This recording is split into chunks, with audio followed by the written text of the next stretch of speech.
This is Paul Keaton, one of our top analysts. He's going to be talking about our PDP, which is the Power Shares Technical Leaders Index that we manage. We just rebalance that at the end of the portfolio. Yeah, we do that every quarter. And Technical Leaders, actually, it's a family of ETFs that we do with Power Shares.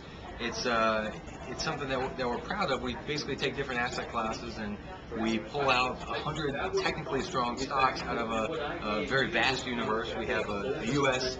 Technical Leaders Index that trades under the symbol PDP, and we also have 2 international ETFs which explore the entire global span of economies, and we have one that's dedicated to developed markets and another that's dedicated to emerging markets. So it's an interesting way that you can really span the globe in terms of allocating into the equity markets and do so in a way that constantly adapts. So every quarter we go through and we reevaluate the markets, and we use this very systematic process.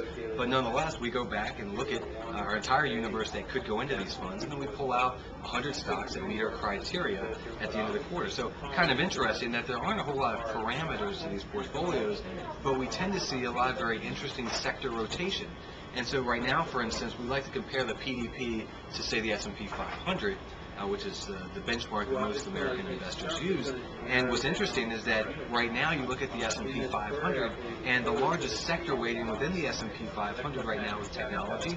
It's then followed by financials. And historically, those tend to be the 2 biggest groups. Energy, from time to time, when crude oil was at $150 a barrel, energy had actually moved into being the biggest sector of the S&P 500. But right now what you see is that financials and technology are the 2 largest sectors. PDP, through its natural rotation of using relative strength to guide it, has about the same weighting as the S&P does for technology, which has been a very strong sector of the market, but is dramatically underweighted in financials. It's also very much underweighted versus the S&P when you look at energy, the energy sector of the market. And it's also very underweighted when we think about consumer staples. And so that a sector that doesn't tend to do very well in market recoveries, but tends to hold up very well in bear markets. Well, consumer staples are almost 0%. It's less than 1% right now of the PDP allocation, versus in the S&P 500, that's a full 10 or 11% of the S&P 500. So very interesting how PDP will pick up trends in the market, and it suggests where we expect strength to be going forward over the next quarter. Right now, certainly technology is an area of the market that we like very much. Industrials is the other overweighted, as well as basic materials. Those are the 3 big areas of the market that PDP right now suggests will be the likely winners in the U.S. market for the next quarter. Paul, thanks very much for the DWA Minute.